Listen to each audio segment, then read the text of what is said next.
Hello guys, and welcome to another Q&A session that we are hosting on Sidon's channel on Twitter Spaces and also on the YouTube channel that is going to be coming up this Thursday at 6 p.m. UTC.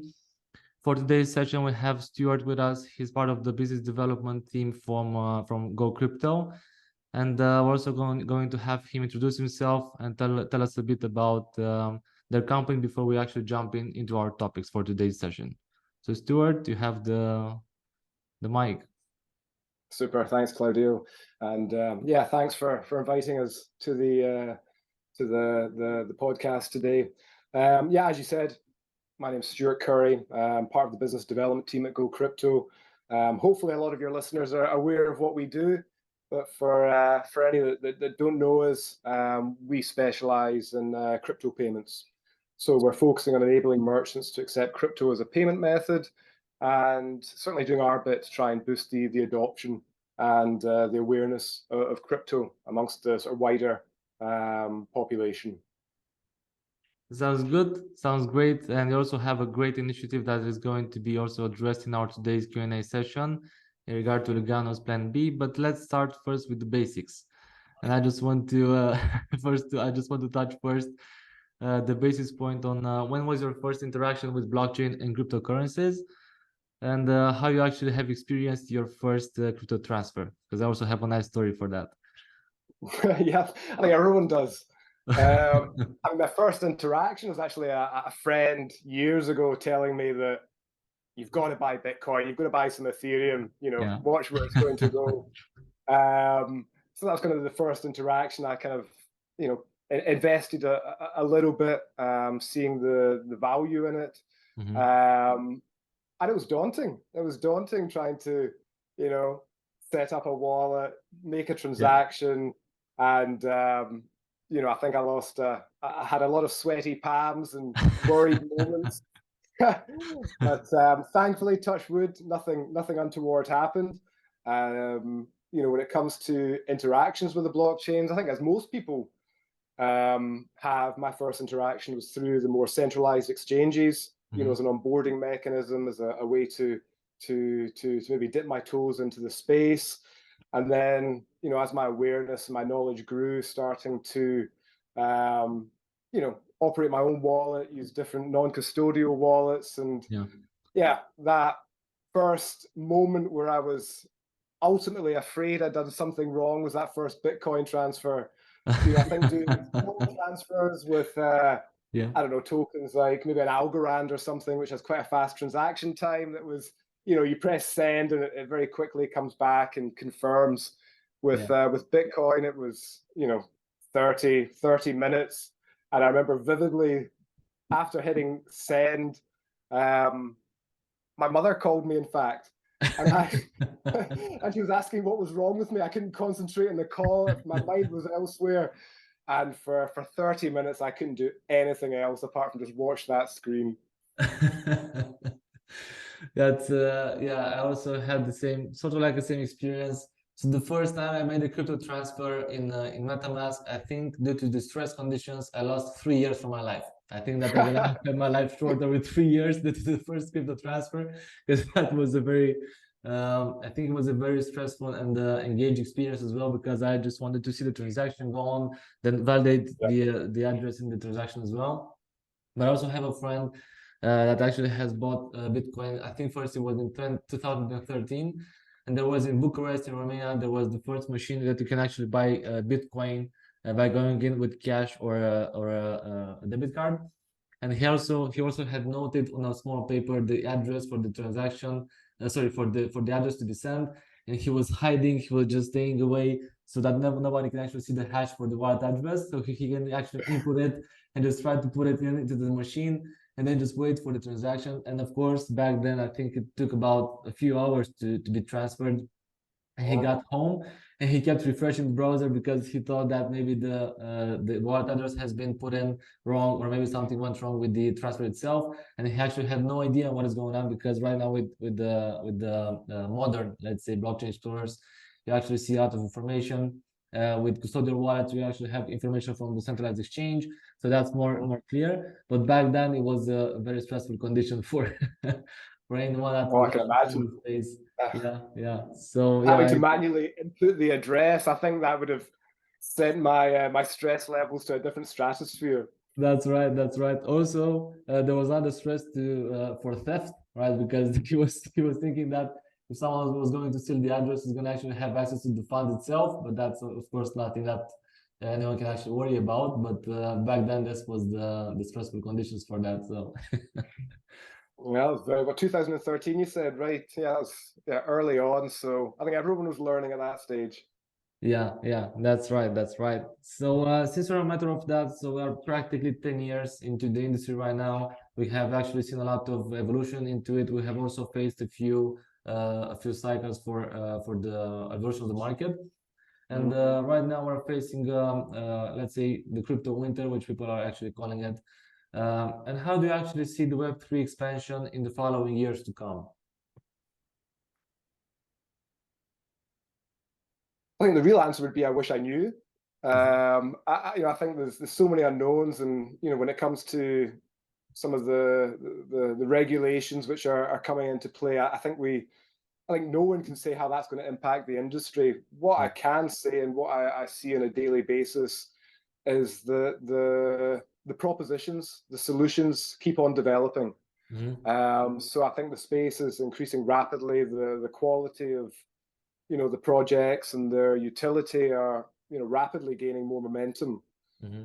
So at a high level, I think the only way is up. I think whether it's in terms of the utility or the ease of onboarding, but yeah, it's still quite a difficult climate as we come out of that crypto winter. Yeah, that's right indeed. And how do you actually think that we can in fact achieve mass crypto adoption? What do you think that would be, let's say, an essential aspect in regard to crypto startups that should actually take into consideration, or maybe, I don't know, any token that should actually promote the crypto adoption for their token as well, but for the market as a whole? I mean, for mass adoption, you need to see seamless onboarding. I mean, I remember when I was getting started and seed phrases, trying to choose a wallet, doing the transactions. I think if you look at our area, payments, people are making payments every day. Go and ask someone to explain how the Visa or MasterCard scheme works and how all that comes together. So I think it's about providing solutions which people want to use. So whether that's in Web3 gaming, so quality titles with the the same sort of feature-rich environments that you're seeing in the console space. When it comes to projects, it's about making it simple, and I like removing a lot of the jargon because it is a learning curve. And I think as an industry, we have to recognize that not every user is wanting to go through that learning curve. They're just wanting to benefit from it, the ability to use it as a different payment method, which we're trying to do. And I think that's an important area as well. When it comes to that utility, that crypto isn't just a speculative investment. That whether it's through utilizing it as a payment method, using NFTs as a collectible or for another vehicle, there's a lot of value. But I think we're gonna have to have different stages. So for mass adoption, it's got to be seamless. We've got to remove all the jargon and embed a lot of the positive deliverables from Web3 into easily packaged propositions for the standard kind of consumer. Yeah, I actually couldn't agree more, because I think this is also something very important, and it's an essential aspect in regard to the evolution of the industry. And as you have mentioned, I think what we should do is basically just touch point real life use cases for actual users. So practically, this is what a startup is about. You can actually provide value to a specific sector or specific industry. And what we can actually do, and what we are actually doing on Sidon as well, is to facilitate some transactions, I mean, all investment transactions with the blockchain, and we can actually make the life easier for everyone who actually wants to look into the depth of it. They can actually notice that this blockchain is cryptocurrency, who are making use of this specific technology, and who actually don't care, they can actually pass by. But what we are trying to achieve is to have a seamless transaction experience, as you have also mentioned.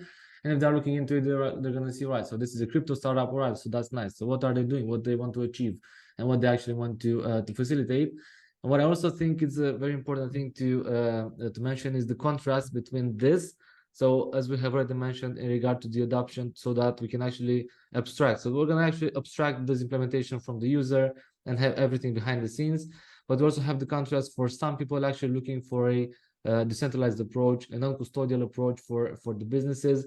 And I think it's very interesting to follow. So perhaps this is going to be, I don't know how it is going to evolve actually in the future.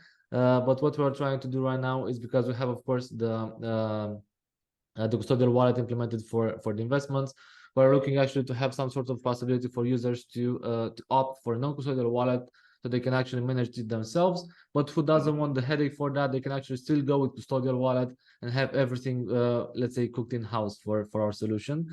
So I'm very interested to see how it is going to turn out, because as you have mentioned, for mass adoption, people don't want to know how it's working, what's behind the scenes. They don't want to have to go actually into the learning curve and understand what it's all about.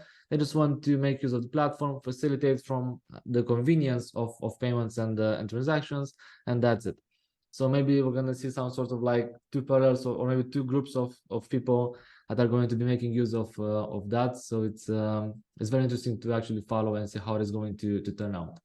Yeah, I mean, I like what you're saying about almost those, different customer flows, whereby you're giving the solution which someone who is, I don't know, confident to work non-custodially, but also for those maybe initial users, holding their hand, giving them that confidence that they can enter the arena, they can, test the solution, and if they do make a mistake, you can at least, give them a little bit of support Exactly. in the back end. Exactly. Yeah, that's also the purpose for that. So we also had a few community members asking for that. We also have decided to implement that, and I think that's going to be out in about May, something like that. But it's going to be a challenge indeed, because we're going to have some sort of like a multiplication of logic for the same thing practically. But it's going to be a very nice challenge actually to have in place. Almost certainly. And I mean, I think that's another, what you're doing with investments, and it is certainly a very good use case. When you look at traditional investment sort of sector, blockchain, Web3, platforms like the one you're working on, democratizes that. It allows anyone to, dip their toes in, participate, and have a say and benefit from the outputs. Yeah.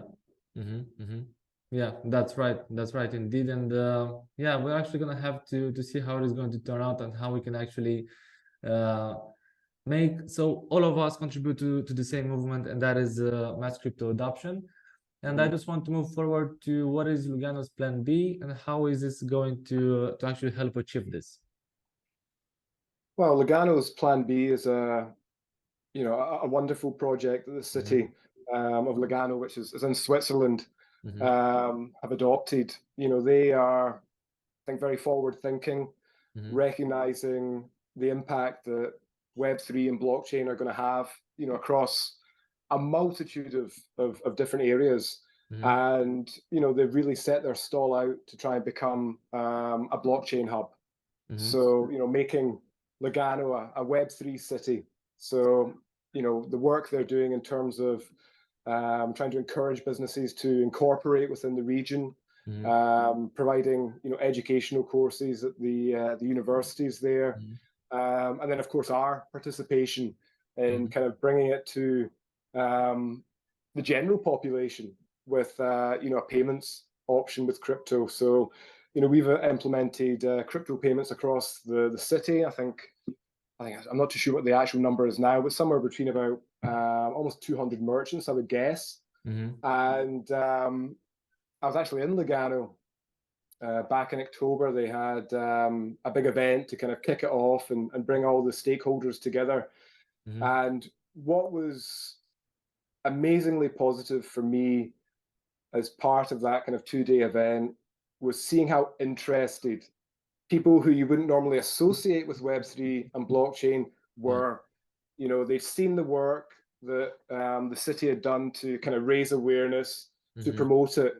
And I think that just sparked that curiosity. So it was wonderful as part of the event to, you know, to be speaking to, you know, the older generations about a wallet and cryptocurrency, and really starting from the bottom, you know, really, you know, foundational levels. And you know, sowing that seed as to, you know, how it could add value to their lives. And you know, I think payments is a very easy way for people to maybe understand the benefits. You know, we've implemented payments with Bitcoin and Lightning and USDT on the Polygon network, and you know, really opening it up so that anyone in the city or anyone visiting the city can basically, you know, enjoy their stay without even using fiat. So I think that's part of the journey, and it's a great project, and I think it's one of these projects which will really be the springboard to getting that wider adoption. When you're seeing cities like Lugano, and I know there's other ones globally that are involved in the same kind of initiatives, that's what highlights the positive impacts more so than, you know, those scare stories about, you know, Bitcoin's going to zero or you're going to lose your money, or, you know, all of this. So it's a wonderful project. We're very proud to be a part of it and supporting Lugano's efforts to really be, you know, one of the main blockchain hubs globally. That's actually very nice. Also, so even now, and even the first time you told me about this, I think it's very impressive. It's very. I'm actually looking forward to see how it's going to turn out and how people are actually going to adopt it. And of course, because you have institutional support, that's a very impressive thing. That's going to build more confidence and more trust into the program, because people are actually going to be trusting, of course, the government that is actually backing this initiative. So that's great. I think that plays a big role. I think the legitimization by a body, you know, a local government giving that kind of green light, I think really forces people to kind of look at it fresh, maybe avoid some of that negative press and just look at it, you know, objectively. What is the solution? You know, similar to what we did in Ljubljana. We obviously our home city, we've got a lot of adoption across the capital, Ljubljana. I think almost 2,000 merchants, and you know, the support of the city, of the stakeholders, were, you know, really valuable in you know, getting into the hearts and minds of the masses, which you know, those are the difficult ones to get. You know, everyone listening today, I think we're already bought and sold. And it's important to, as we said at the very beginning, create on-ramps and customer journeys which allow someone to test it, try it, experience it, and, you know, feel the benefits themselves. Yeah, that's right. I think that's very important, and I'm actually very curious to see how it is going to evolve, and also maybe share with us in a few months a few metrics and statistics on how it actually went. How was the initiative for the adoption for it, and perhaps, of course, if you are looking to be on board again in our Q&A session for the summer, let's say. Yeah, no, it'd be wonderful to keep you up to date with not only the progress in Lugano with Plan B, but also, you know, some of the other projects. You know, we are really, you know, pushing payments as a great Web3 vehicle. I think there's a lot of exciting things that we're getting involved in, and I'm sure there'll be a lot more to share in a few months. And as I'm sure you know, and all your audience knows as well, the space is moving so quickly. You know, it will be you know, almost brand new again in 3 and 6 months. This is what I love about the space. It's highly paced, it's fast moving, and if you want to actually survive in the space, you're gonna have to keep up. So this is basically what you've got to be on it daily. I mean, we saw that last week with the you know, the bank run and the depegging of USDC. You know, I think if you hadn't been following things for a couple of days and then checked in, you'd have been, oh, what's happened? You just wake up in a nightmare. So you're gonna see what's going on, and yeah, that's right. So this is actually what I love about it. And because we actually are a big fans of the industry and the space, perhaps we also have a couple of minutes left, so we can actually keep the time frame. But what would be your advice for people that are actually afraid of crypto, and what are the main benefits? Let's say, I don't know, a few benefits that you actually think that they are not seeing and they should actually keep their eyes open for it. I mean, I think fear or apprehension is natural. You know, I think it can be difficult. You know, I personally experienced that when I was kind of getting involved. I think a big part has to play with some of the press and media. Yeah. I think the negative stories, you know, sell better than the positive ones. Yeah. And I think that apprehension is valid. I don't think people should just, I mean, I hate to say it, but, you know, do your own research. You know, I think you have to kind of go at it at your own pace, at your own journey. It has to make sense for that individual. But, you know, I think that fear is often unwarranted, because I often read negative press. I'm seeing all the stories, all the doom and gloom. But when you actually follow the projects and the actual industry at maybe a deeper layer, there's nothing but positivity. There's nothing about beyond the innovation, the developments which are happening, which, you know, everything is being streamlined, improved, and I mean, it's exciting to think where we will be in a couple of years' time. You know, just how effortless it will be to onboard and utilize, you know, the different projects and all the different areas. And I think it will become ingrained within our fabric of daily life, just as, you know, it's like the internet. You know, everyone's talking about the internet. It's going to be a passing fad. You know, smartphones. Who's going to use smartphones? It's just that slow adoption, and then there's that watershed moment, and it just, you know, it steamrolls from there. But, you know, for me, the benefits are, you know, I think obviously from an investment perspective, it gives you control of your own wealth management. I think for me, it's been instrumental in maybe learning more about the financial and economic sort of system globally. So as a kind of an education and as a learning experience, very valid. But you know, there's so many great projects out there that you can get involved with, whether that's DAOs and actually get participating in you know, different projects and initiatives. You know, payments. I would recommend all your listeners to go and visit our socials and find out what we're doing with our GoCrypto version 2.0. But you know, the benefits are what individuals will find themselves once they enter the space and enter it with a kind of objective and non-biased attitude. That's great. That's great. I think that's a very important thing to keep in mind. And also, I think from my side, it's important to start small and not just be afraid of losing, because that's mainly the main fear, because you can actually have cash involved, and then you can actually have huge losses, and people are actually afraid of that. So yeah, when money's involved, people always start thinking a bit more seriously, and it's you know, it's just a psychological reality. People are more inclined to think of the, you know, the negatives of doing something rather than the potential positives. But no, that will change. I think you know, the media and the press will soon get behind, I think, the positivity and the direction the space is going in, and we'll start to see people coming on board who are, you know, excited to see how it can add value to their, you know, lives, beyond purely an investment. That's right. That's right, indeed.